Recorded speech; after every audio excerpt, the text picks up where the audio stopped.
Stop saving women. Women in debt, women in relationships, women with psychological problems, women with financial problems, women with car problems. Just stop saving women, okay? It is not your job to put on your cape and go out there and be Superman and try to save women from their own bad decisions, from their own poor choices in life, okay? It is not your job to go out there and save women constantly. All you guys white knighting, playing Captain Save-A-Ho in the comment section of a girl's Instagram or her Facebook, defending her against guys who are trying to put her in her place, guys who are actually trying to hold her accountable for her stupidity, dumb things she says, stupid things she does. You know, and then you jump in there and you try to white knight. You're like, hey man, watch how you talk to her. That's not how you talk to a lady, mister. Or hey man, who do you think you are? You're old, you're young, you're fat, you're stupid, you're bald, you're ugly. And you start name calling and throwing personal attacks at that guy who is trying to, in many ways, actually help this girl by not incentivizing her bad decisions. Okay, whereas you are. Thing I find about guys who are constantly trying to save women is they are no different than the guys who do that fake nice guy act, you know, because nice guys are very manipulative. They want to act like they are there to protect women, but really what they're there for is to manipulate women into having sex with them. And these guys will often white knight for girls. They'll play Captain Save-A-Ho. They'll turn into complete manginas. You know, they'll protect the girl and tell her everything she wants to hear, buy her free gifts, free drinks, wine and dine her, all in hopes that she will pull her pants down for him. You know, these guys tend to engage in what we call transactional sex, where they're exchanging favors or money or the illusion of protection in exchange for her dating him and having sex with him. By the way, when it comes to transactional sex, that is the type of sex that gets Me Too'd the most. I would say over probably close to 100% of the Me Too accusations come from guys who engage in transactional sex. Okay, you might think of somebody like Harvey Weinstein. That's a perfect classic example of a guy who engages in transactional sex, a guy who uses his position in Hollywood, a big Hollywood mogul who could get these young starlets, turn them into famous actresses. This guy uses his position, or used his position at Miramax to pull out his casting couch and have sex with a lot of these up-and-coming actresses in exchange for stardom, right? And look what happened to Harvey Weinstein, as well as every other man out there that engaged in transactional sex, right? You see a lot of politicians getting busted. And these are women who are coming out of the woodwork 10, 20, 30, even 40 years later, right? 40 years later going, hey, that time we had sex, I didn't like it. I didn't agree to that. Me too. Right? Because they engage in that transactional sex. Where what I teach you guys is the only type of sex you should be having is validational sex, where the woman is chasing you for your validation, for your approval, where she's supplicating to you. Okay? Validational sex never, I want to say almost never, but never gets Me Too'd. Okay? Never gets Me Too'd. I have not heard one case of a woman filing a Me Too allegation against a guy that she had validational sex with. Take somebody like Gene Simmons, okay? Complete stark contrast to Harvey Weinstein. Gene Simmons, lead singer of Kiss, been a rock star all his life. Admittedly, this guy openly admitted that he slept with over 5,000 women. It's probably more than that, because he said he lost count. He can't keep track. He's estimating at least 5,000. It's probably more like 7 to 10. Who knows, right?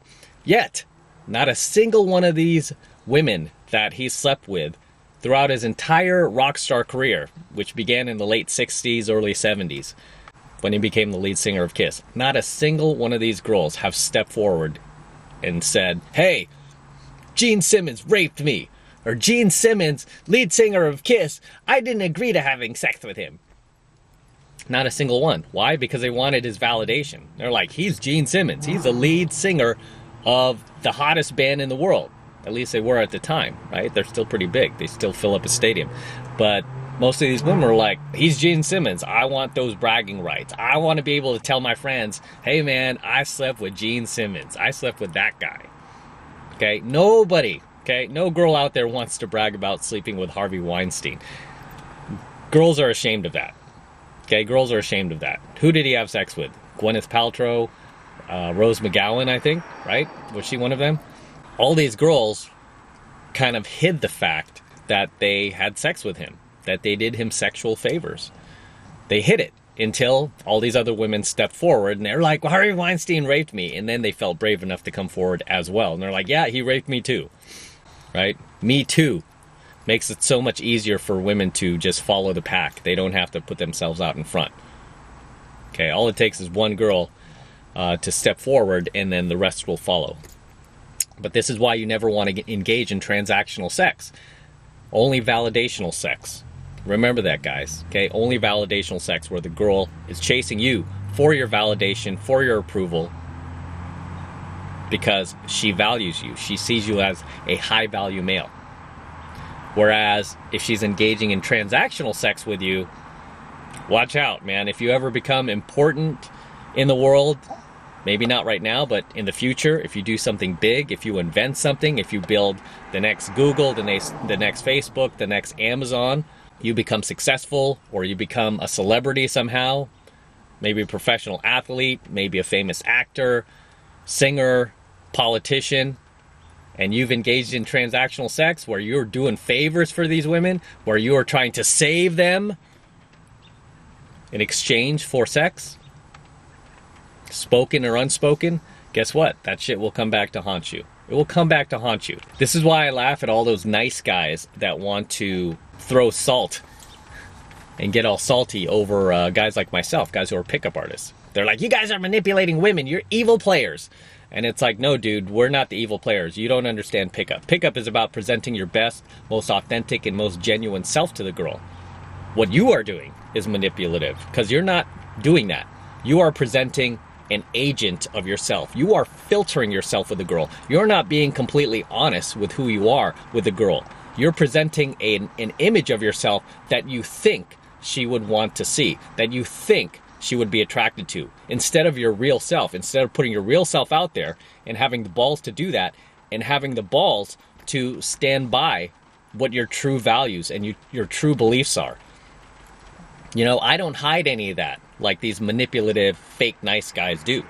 Okay? Because a lot of these girls, they get in relationships with these fake nice guys, and then you realize this guy's actually not so nice. He's kind of a dickhead. He's kind of a putz. He's kind of, you know, he presented himself as alpha, but he's really beta. Okay, I don't do that. I present my real authentic self, and I take a lot of shit for it up front, you know, from the get-go. The girls will always shit test me like the hardest in the beginning. But then once she realizes this is my frame and she can't pull me out of it, that's when she becomes attracted to me. You know, I do the hard work up front. I do the hard work from the get-go, whereas most nice guys don't do that. They don't want to do any of the hard work. They just want to present this fake image of themselves, hope they can trick the girl into buying into it and believing him, and then having sex with him. And then he'll present his real self. Want to talk about manipulation? But getting back to the point of this coaching video is you guys need to stop saving women, okay? And the thing is, we as men are naturally hardwired to protect women, to help women, to rescue women. And that comes from our caveman days, our tribal days. Okay, when women were not able to protect themselves. We as men were programmed to do it for them because we had the brawn, we had the strength, we had the masculinity. Whereas the culture we're living in today, the way society is designed is society has completely just foam padded the entire world for women. I mean, Western women today are hands down the most coddled, most entitled, most self-absorbed, self-centered, and narcissistic women on the planet. These women are so flipping entitled, it's insane. Okay, right now I'm in San Francisco. I'm visiting my family.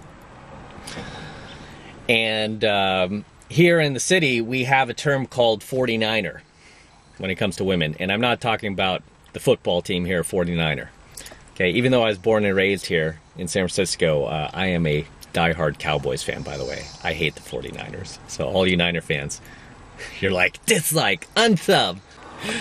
No, all love, man. We're all red pill, right? We're all red pill. But out on the gridiron and the football field, believe me, I would rather have that star on my helmet rather than wear the red and gold, right? I'm blue and silver till I die. In any case, we have a term here called a 49er. And what that means is basically women out here who are 4s tend to act like 9s. They tend to think they're 9s. That's where that term comes from. A 4 who thinks she's a 9, 49er. So,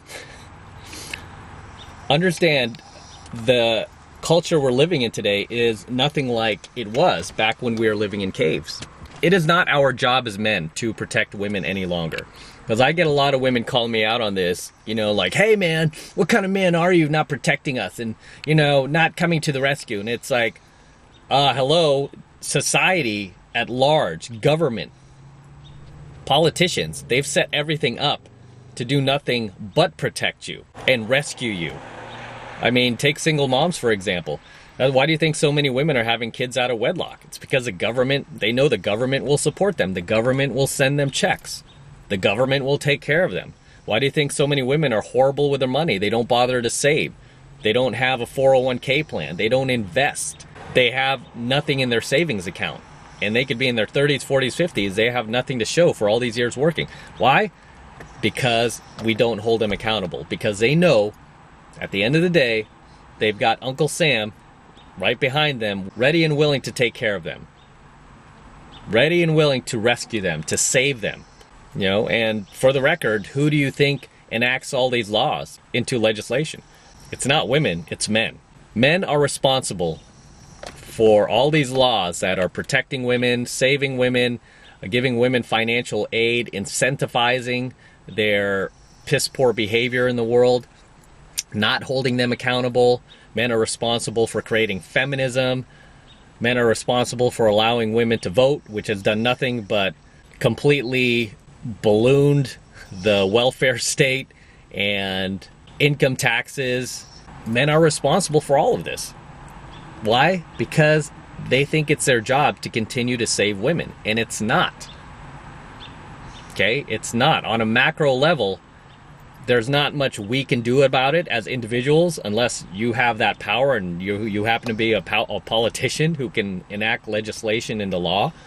And you happen to be watching my coaching video, yeah, do something, please. But for us who are just kind of like foot soldiers out there spreading red pill awareness and red pill truth, the only thing we can do really is control what we do on a micro level when we have interactions with women who need saving, whether it's financial saving, emotional saving, psychological saving. What we can do as men is refuse to save them. Just stop helping them. Let them help themselves. Hold them accountable for their bad decisions in life. Because when us as guys, us as men, when we make bad decisions, does anybody come to our rescue? No. Outside of maybe family, close friends, nobody is coming to our rescue. Okay, and women have that too. They have family, they have close friends who can come to their rescue.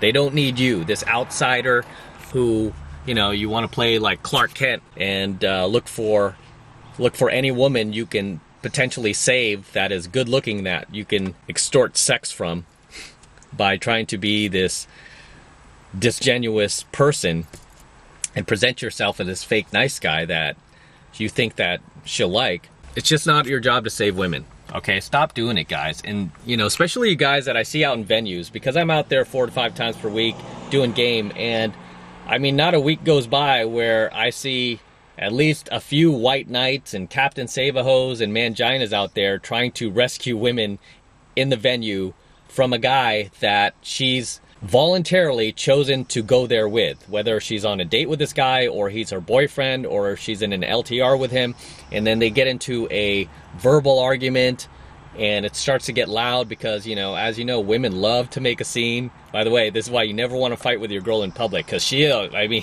these women love to make a scene. They love the attention. You know, whereas if you're just at home arguing and you're starting to raise your voices, she'll keep her emotions in check. But if you're in a public venue, she will just let loose. She's like, you know, and start yelling, getting all the attention, and you will look like the biggest asshole in the world, even though she could be completely wrong, right? She could be completely wrong, and you can be completely in the right. You will look like the biggest asshole, and every guy in that venue will want to kick your ass. Tell me I'm wrong. Tell me I'm wrong, right? Because guys are wired to save and protect women. And I am telling you, you need to knock that shit off. You need to unplug yourself, unplug that wiring in your brain, okay? It's not your job to go out there and risk your life, because you can get killed doing this.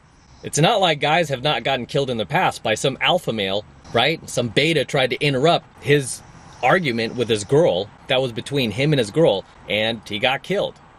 Okay, it's no different than the caveman days. You don't go into another man's tribe, you know, stamping your feet and trying to, like, lay down the law. That's not your job. It's not your job to save women. Stop risking your life. Stop risking your money. Stop wasting your time, your effort, your energy, when that should be spent on yourself. It shouldn't be spent on saving women. Okay, it's not your job to, you know, put on your cape and pretend you're a superhero protecting women out there. Stop acting like a leftist SJW beta cuck, okay? Because enough of those guys do that, and they're stupid. No, those are the same guys that aren't getting laid, okay? Because women don't have sex with guys who, you know, go out there and white knight and play Captain Save-A-Ho for them. They just use you guys. You know, they'll say, "Oh, thank you, thank you."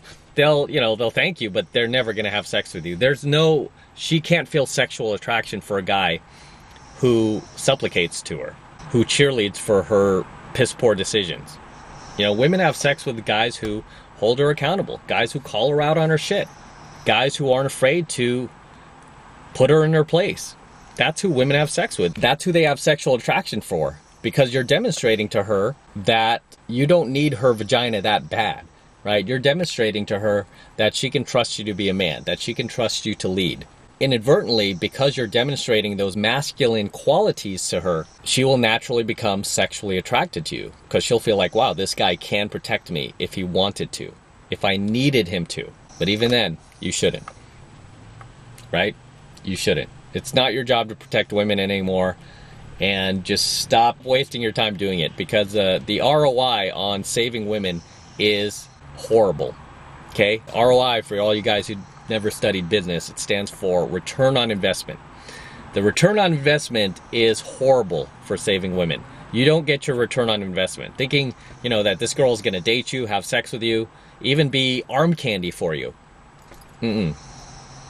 It's not worth the time, effort, money, much less risking your life protecting her and saving her from the assholes of the world that she herself is voluntarily choosing to be with. So I'm going to wrap up here. That's all I have to say for tonight's coaching video. Until next time, this is M. Don't forget to smash that like button below. Also, hit that notification bell up top so that you are notified whenever I release a brand new coaching video. More importantly, guys, make sure you subscribe to my channel, okay? It's very, very, very important you guys subscribe to my channel. It helps me out a ton. I really appreciate it, because it tells YouTube that you guys are loving my content, you're digging it, and you want me to produce more of this red pill content. So definitely hit that subscribe button as well. And for you guys who want to support my